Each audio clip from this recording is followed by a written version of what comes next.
The Diecast International Builders have invited the community to join them in a Halloween build of something scary, creepy, that kind of thing. Well, I had some Second Chance Redlines decals, Day of the Dead decals laying around for a 55 gasser. I don't do a lot of gassers, almost none. Some people build a ton of them. It's just not me. But I've wanted to do one. And a while back, Hayden over at HHW Customs released some gasser parts, some 55 gasser parts that were fantastic. And he also sold them in bundles. And as it turned out, I was the first one to order the bundles. So I tried some of the parts. There you see them fitted onto the casting after I stripped it down. They're fantastic parts. And I bought, I think the bundle included 2 different interiors and like 3 different engine styles and the base. And so I chose the ones out of what I received, the ones I was going to use on this build. And there you see them before I've primered them or anything. And I drill out the casting, and I use self-tapping screws on this build. But I get it drilled, and then it's time to clean the casting up a little bit. Now, the casting isn't that bad. So I don't let this throw you off. The casting isn't that bad. It's just I kept wanting to clean areas up on it. So I filed this thing quite a bit. But I want to go back and mention the 3D parts. And it's funny, as I was working on this, I just ordered some more parts from Hayden. He was having a sale on his website. Again, that's HHW Customs. In no way is this sponsored by him, and I bought all of these parts from him. It's not like he provided them for free. This is a totally unbiased commentary that these parts are freaking fantastic. They're clean. There's no work to be really done on them other than primer them. And that's so different from a lot of other 3D parts I've purchased. So I didn't hesitate to just order some more parts. There you see the casting not only after I filed it, but also after I went over it with the Scotch-Brite buffing pad on the Dremel. And then I throw it in IPA, as you see here, to clean it up, get any residue off the casting, get any oil, grease, that kind of thing. So once I dip it in that, I wipe it off really well with one of these blue shop towels. And get it ready for paint. I painted this with Color Shot paints. Use the Color Shot primer, Color Shot black. Put the decals on. Again, these are Second Chance Redline decals. Again, everything you're seeing in my builds are things that I bought. You know, none of this has been provided for free. And the Second Chance decals, I've always had great success with them. But I was really worried about these decals because of how I had to cut them to go around the wheels. And typically I'll do a decal like this in pieces. And I went with a full straight piece down the sides, you know, just because of how they're designed. But I was worried about how those decals would apply. And again, Second Chance's decals are fantastic. They're thin, but like when you saw me slide it off, there was no problem sliding that entire panel down. These paints, I had to do a lot of hand painting on this casting. So when I busted these out, I was getting serious. And a lot of it is painting the engine. And there you see it after I hit this, the resin parts with Citadel Chaos Black primer.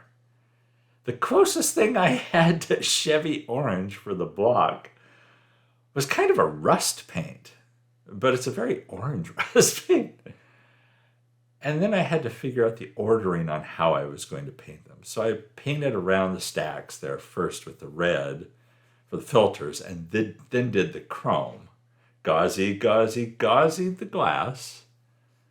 One thing I did on the interior, and I mentioned this on, I think it was on the YouTube channel community tab, that I don't know why it never crossed my mind before, but I dry brushed the seats with that, if you look at those paints that I showed earlier, with the Vallejo Aggressor Gray, because I didn't want the seats to be a bright color.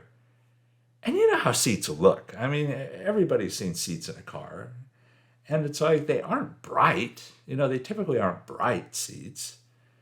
And so just dry brushing them with the Aggressor Gray gave them a great look. It just looked like a real seat. And I don't know why I've never thought of dry brushing seats like that before. Oops, almost used the wrong piece there. There we go. The right one to cover the glass. But I was really happy with how that turned out. Now, on these bases that Hayden's designed, you can see how they're dramatically different than the Hot Wheels base. I mean, these things are just so much more sleek and realistic.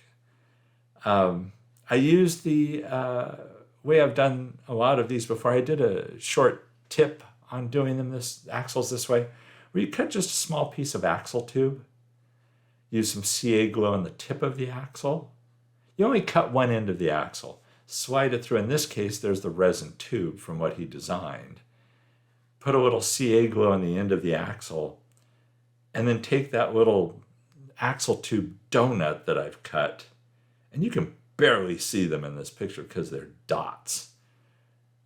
And I can't remember if I do this off camera or not. I probably did, because it's kind of tough to show, because I have to get my eyeballs so close to the casting to do it. But I hold it with a pair of real small needle nose pliers. And I think this one gives you a better view of it. And I just slip it over the end of the axle, just onto the CA glue. And that's all it takes. It dries and, you're good to go. The small ball bearing that you see there at the bottom, I slip that into the wheel when I'm doing that to push the axle as far in as possible without me having to do it by hand. I like to try and stick a finger in there in that small spot on the wheel to push in that axle as far as possible. The ball bearings work great for that kind of thing. So there you see it. And there, if you paused it there right before I put the glass on, you could have seen the interior with the Aggressor Gray dry brushing. And I kept the red glass because of the theme of the build and the coloring of the build. I thought about switching it to clear, and I thought, no, I'm sticking with the red glass, and this might be my only opportunity to get rid of the red glass. There aren't too many builds that red glass is going to look good on. Here, I'm kind of wondering if I should have glued that engine to the base before I went to install it. It might have gone in a little easier. And thinking about it, when I did it this way, when I put the engine first and then brought the base in, that worked best. But I could have just as easily glued that engine to the base. But there's something I like about having multiple pieces to a casting. I like having the multiple pieces come together to make the build. And so when you have a separate engine like that, I like it if I can keep it that way. Here, I don't think I had it pushed in all the way together, if I remember right. Yeah, so I had to push it in a little bit better. And then the screw tightened down fine. There you see how far less bulky that front end is than the Hot Wheels design. It's so much more realistic. I'm really happy with the paint on the engine, how it turned out. I used those Zoette chrome pins for all the chrome. They're a lot cheaper than Molotow. I got them off Amazon.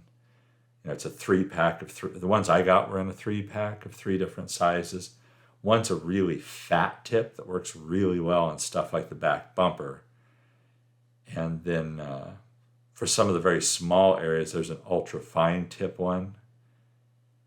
So I like the variety of tips. And they don't go mad like Molotow, where sometimes they just seem to leak out a bunch of the chrome paint.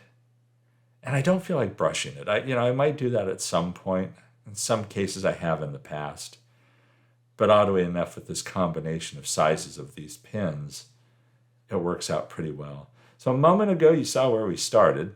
And here you see where it finished. Day of the Dead with the spider webs. One thing I'm kicking myself on, and I still may do it after this video, is put a license plate on this thing. I might come up with a themed license plate and throw it on there. That'd be easy enough to do. You'll see when the headlights come around, I kept the headlights real small. I didn't fill in the whole area because I thought it made it look a little more menacing. And those, as I recall, were silver Sharpie that I used for that. I didn't want to get like a high chrome look to it. So here you see the results. Here's some glamour shots. I hope you like this build. Thanks to the Diecast International Builders for hosting the event. Be sure and check out all of the builds in the Invitational. And I do hope you like this. I'm really happy with this build. So everybody, thanks for watching. Thanks for your support of the channel. I really appreciate it. Stay safe and healthy out there. And I'll catch you in the next one.